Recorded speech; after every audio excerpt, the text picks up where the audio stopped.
Pinabulaanan ng aktor at dating professional basketball player na si Benji Paras ang isyong hiwalay na ang anak niyang si Kobe Paras at ang aktres na si Kailin Alcantara.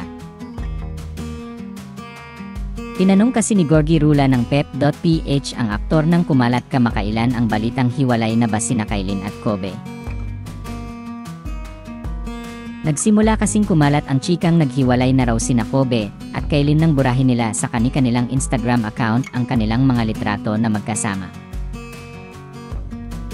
Nawindang naman ang ilang fans ni Kailin at Kobe kaya feeling nila ay nawasak agad ang relasyon ng dalawa.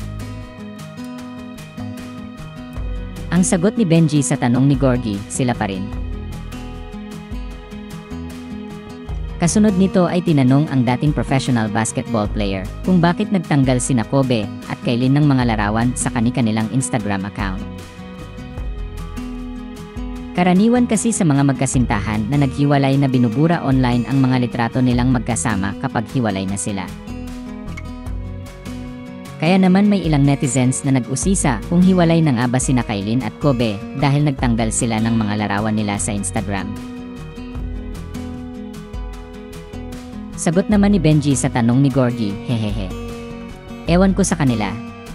Magkasama lang kami, nag-inuman pa he. Samantala, nagsalita na si Puulani matapos mag-viral ang isang post sa Reddit kung saan siya ang itinurong third party umano sa relasyon ni Kobe at Kailin. Sa kanyang post sa Instagram stories, sinabi niyang kailangan niyang magsalita dahil nakatanggap daw siya ng random and overwhelming amount of unnecessary hate and sa nakalipas ng 24 oras. Ayon sa kanya, hindi raw niya alam na big deal na raw para sa mga tao ang pakikipagkaibigan at pag-follow ng mga tao sa social media. Dagdag pa niya, my husband and I, who are happily married now for 2 years, know that this is just a reflection of people's boredom and hunger to spread negativity.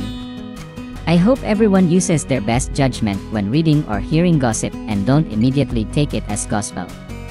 I'm blessed to have a loving and supportive family and husband who remains by my side through this random time. Thanks.